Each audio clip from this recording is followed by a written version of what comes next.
নমস্কার বন্ধুরা, আমি দেবজানী। আপনাদের চ্যানেল দেবজানী রান্নাঘর উইথ ভিলেজ ফুডে আপনাদের সবাইকেই স্বাগত জানাই। ভীষণ গরম পড়েছে। এই গরমে না একদম মশলাযুক্ত খাওয়া যাচ্ছে না। গরমে একদম হালকা কাঁচা লঙ্কা দিয়ে খাবার খেতে হবে, এরকমই একটা খেতে ইচ্ছে করছে। তো গরম পড়েছে, তার মানে কি এটাই যে মাংস খাওয়া বন্ধ করে দেবো? মাংস তো খেতে ইচ্ছে করবে হাজার গরম পড়লেও। তো এই গরমে মাংসটাকে ঠিক কীরকমভাবে রান্না করলে স্বাস্থ্যের জন্য উপকারী হবে আর সেই মাংসটার স্বাদটাও ভীষণ সুন্দর হবে, আজকে আমি সেটাই আপনাদের সঙ্গে শেয়ার করব। আমি এখানে 1.5 কিলো মতন চিকেন নিয়েছি। আজকে চিকেন রান্না করব, একদম গরমের স্বাস্থ্যকর একটা চিকেন। ভীষণ সুন্দর খেতে লাগে, অসাধারণ খেতে লাগে। আর কীভাবে রান্না করলে পর সেটা অসাধারণ হবে সেটাই আজ আপনাদের সঙ্গে আমি শেয়ার করব। আশা করছি আপনাদের এই ভিডিওটা খুবই ভালো লাগবে। একটুও কোথাও স্কিপ না করে পুরো রেসিপিটা দেখতে থাকুন। চলুন রান্নাঘরে যাওয়া যাক। কি ভীষণ গরম পড়েছে, রান্নাঘরেও একটা দুটো পদ রান্না করার পর 3টে পদ রান্না করা যায় না, বিশেষ করে যদি উনুনের কাছে রান্না করা যায়। ভীষণ গরম। আজকে যে আমি আপনাদের বললাম যে চিকেনটা দিয়ে স্বাস্থ্যকর রেসিপি বানাবো আর সেটা খেতে ভীষণ ভালো লাগবে, সেই স্বাস্থ্যকরের কারণটা এবার দেখে নিন। আজকে জিরে আর কাঁচা লঙ্কা দিয়েই চিকেনটা রান্না করব। প্রথমেই আমি এদিকে উনুনটা ধরিয়ে নিয়েছি। উনুনটা ধরিয়ে চিকেনে দেওয়ার জন্য কয়েকটা আলু কিন্তু আমি ভেজে নিয়েছি। জিরে কাঁচা লঙ্কা দিয়ে কিন্তু আজকে আমি চিকেনটা রান্না করব, সেটাই স্বাস্থ্যকর। কেন বললাম, যখন দেখবেন শরীরটা অসুস্থ হয় না, তখন সকলেই বলে, ডাক্তাররাও বলে জিরের ঝোল খাবেন, কাঁচা লঙ্কা দিয়ে জিরের ঝোল খাবেন। জিরা কিন্তু আমাদের শরীর ঠান্ডার কাজ করে, আর কাঁচা লঙ্কাটা কোনো রকমভাবে পেট গরম বা কোনো কিছু করে না। তার জন্য জিরা কাঁচা লঙ্কার ঝোল খাওয়া মানেই কিন্তু ওটা স্বাস্থ্যকর, একদমই ভালো, মোটামুটি কোনো কিছু অসুবিধা হবে না। আর আমি এখানে কিছুটা পেঁয়াজ দেবো এখন তেলের মধ্যে, তবে অল্প করেই পেঁয়াজ দেবো, খুব বেশি পেঁয়াজ দেওয়া যাবে না। পেঁয়াজটাকে লালচে লালচে কালার করে ভেজে নেব। পেঁয়াজটা ভাজা হতে হতে বেশ কয়েকটা চেরা কাঁচা লঙ্কা আর বেশ কিছুটা জিরা আমি পেস্ট করে নিয়ে চলে আসব। পেঁয়াজটা হালকা ভাজা ভাজা হয়ে গেছে। ঠিক এই সময় আমি কিছুটা আদা রসুনের বাটা দিয়ে দিচ্ছি। আদা রসুনটা খুব বেশি দেব না, নিশ্চয়ই আপনারা দেখে বুঝলেন যে কতটা দিয়েছি। এবার আদা রসুন পেঁয়াজ সব কিছু একসঙ্গেই ভাজা ভাজা করে নেব। পেঁয়াজ আদা রসুন ভাজা ভাজা হয়ে গেছে, দেখুন আদা রসুনের কাঁচা গন্ধটাও চলে গেছে। ঠিক এই সময় আমি 2টো টমেটো কেটে রেখেছিলাম দিয়ে দেব।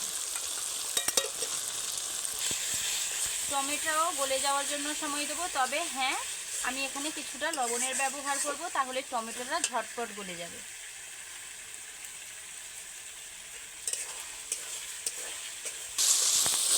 আদা রসুন পেঁয়াজ টমেটো বেশ সুন্দর ভাজা ভাজা হয়ে গেছে। টমেটোটাও একদম 90% মতো গলে গেছে দেখুন।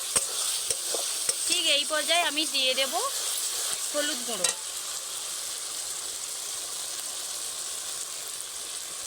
কয়েকটা চেরা কাঁচা লঙ্কা।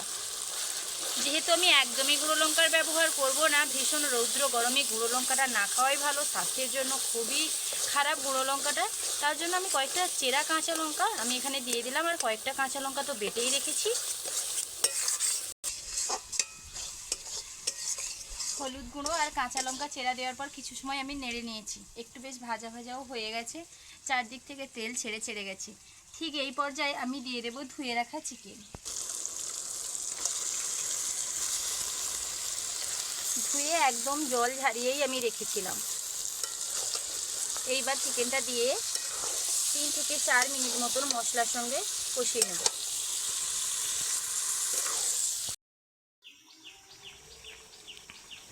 আজকের কিন্তু চিকেনটা আমি খুব বেশি সময় ধরে কষবো না, কারণ এটা কিন্তু ব্রয়লার মাংস যেটা বলা হয় সেটা নয়, পোলট্রির মাংস নয়, এটা একটু অন্যরকম আলাদা।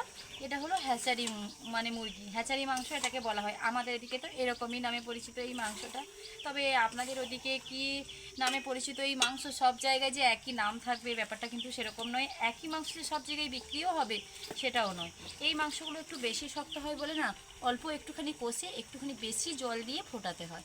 তার জন্য আমি যতটা সময় ধরে কষে নিয়েছি 3 থেকে 4 মিনিট মতন, এর থেকে খুব বেশি আর কষাবো না। 3-4 মিনিট ধরে যে আমি চিকেনটাকে কষিয়েছি, চারদিক থেকে হালকা তেল ছাড়া ছাড়া ভাব হয়ে এসছে দেখুন। আর হ্যাঁ, এটা যে হ্যাচারি মুরগি তার পা দেখেই আপনারা বুঝতে পারবেন, এরকম পোলট্রি মুরগির কিন্তু পা এরকম হয় না পোলট্রি মাংসতে। আর মশলাটা আমি আপনাদের খুন্তি দিয়ে দেখাচ্ছি দেখুন, মশলা থেকে কীভাবে এক্সট্রা আলাদাভাবে তেল ছেড়েছে দেখুন। ঠিক তত সময় পর্যন্ত কষাবেন যত সময় না তেলটা ছাড়ছে। 2 থেকে 3 মিনিট মতন কষিয়ে নিলে কিন্তু তেল ছেড়ে যাবে। তেল ছেড়ে যাওয়ার পর কিন্তু এটাকে জল দিতে হবে। তার আগে অল্প কষতে হয় বলে অল্প কষে জল দিয়ে দেবেন, তখন কিন্তু চিকেনের স্বাদটা ঠিকঠাক আসবে না। আমি এখানে কাঁচা লঙ্কা আর গোটা জিরে যে বেটে নিয়েছিলাম, এইবার এটা দিয়ে দেব। জিরে আমাদের স্বাস্থ্যের জন্য খুবই উপকারী। তবে হ্যাঁ, ওই একই জিরে যখন আমরা একদম রং করা কড়া করে ঝোল করি জিরে দিয়ে না, তখন কিন্তু ওই জিরেটা স্বাস্থ্যের জন্য আর উপকারী থাকে না। তেলের মধ্যে যখনই আমরা জিরে দিয়ে কষতে যাব, তখনই আর ওটার কোনো উপকার আর থাকবে না। তার জন্য আমি কিন্তু এখানে জাস্ট 1বার থেকে 2বার নেড়ে নিয়েছি জিরে বাটাটা দেওয়ার পর। তার আগে ভেজে রাখা আলু অ্যাড করে দিচ্ছি। যেহেতু চিকেনটা অনেক সময় ধরে সেদ্ধ হবে, আমি আলুগুলো আগে থেকে আর দিইনি। অবশ্যই যখন এরকমভাবে গরমের দিনে চিকেনটা রান্না করবেন, জিরে বাটা আর কাঁচা লঙ্কা বাটা দিয়ে রান্না করবেন। জিরে বাটা কাঁচা লঙ্কা বাটা দেওয়ার পর খুব বেশি সময় ধরে একদমই নাড়তে যাবেন না, তাহলে ওটা আর স্বাস্থ্যকর থাকবে না। এইবার জল দিয়ে দেব, আরও কিছুটা জল দেব। যেহেতু চিকেনটা একটু বেশি সময় ধরে সেদ্ধ হবে, একটু বেশি করেই জল দিয়ে দেব। আর এইরকম কাঁচা লঙ্কা দিয়ে ঝোল রান্না করলে না, একটু বেশি করে ঝোল থাকলে সেটা দিয়ে খেতে ভালো লাগবে। যদি গুঁড়ো লঙ্কা দিয়ে ঝোল রান্না করা হয়, তখন একটু গ্রেভি গ্রেভি দিয়ে খেতে ভালো লাগে। আমাদের বাড়িতে কাঁচা লঙ্কা দিয়ে যখন এরকম চিকেন রান্না হয়, একটু বেশি করে ঝোল থাকে। তার জন্য আমি একটু বেশি করে জল দিয়েছি। একটু বেশি ঝোলও থাকলে চিকেনটাও সেদ্ধ হবে। এটাকে আমি বেশ কিছু সময় ধরে ফুটিয়ে নেব। এই গরমের দিনে স্বাস্থ্যকর পাতলা চিকেনের ঝোল আমার একদম রেডি হয়ে গেছে। চলুন এবার এটাকে নামিয়ে নিই।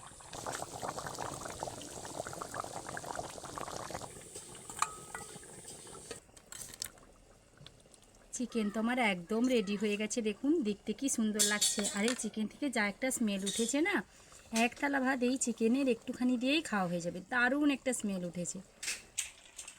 দেখলেন তো বন্ধুরা, এই গরমে একদম অল্প সময়ে খুবই একটা স্বাস্থ্যকর মাংসের ঝোল কতটা সুন্দরভাবে রেডি হয়ে গেল।